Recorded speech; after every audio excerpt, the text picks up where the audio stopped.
अंड्याची रेसिपी आपण नेहमी बघत असतो, तर चपातीसोबत अंडा ऑमलेट कसं बनवून खायचं हे अगदी सोपी पद्धत मी तुम्हाला दाखवते बरं का. आणि छान पद्धतीने खूप छान चवीचं असं केलं जाणार हे अंडा ऑमलेट आपलं आहे. तर 2 अंडी घेतलीत मी. ती 2 अंडी आपल्याला एका बाउलमध्ये फोडून घ्यायचे.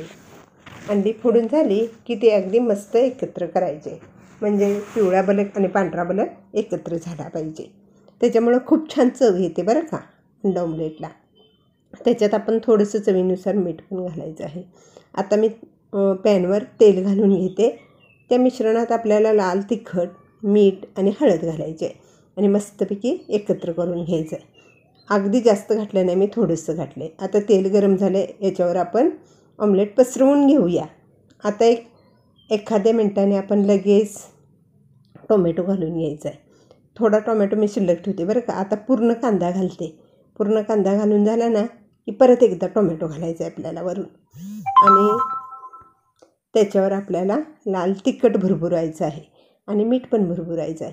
जर तुम्हाला गरम मसाला घालायचा असेल तर घालू शकताय, पण माझ्याकडे जे अवेलेबल आहे ते मी घालते आहे. आणि अगदी मस्त पोळी 2 मिनटाने आपल्याला परतून घ्यायची. बघा, दोन्ही पण बाजूने अगदी छान शेकलं पाहिजे बरं का, म्हणजे कांदा आणि टोमॅटो कच्चं लागणार नाही.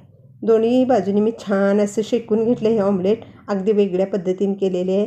असेच रेसिपी पाहण्यासाठी तुम्हाला शालिनी डॉटर या यूट्यूब चॅनलला सबस्क्राईब करायचं आहे. आता आपण हे चपातीसोबत सर्विंग केलेलं खायचं आहे.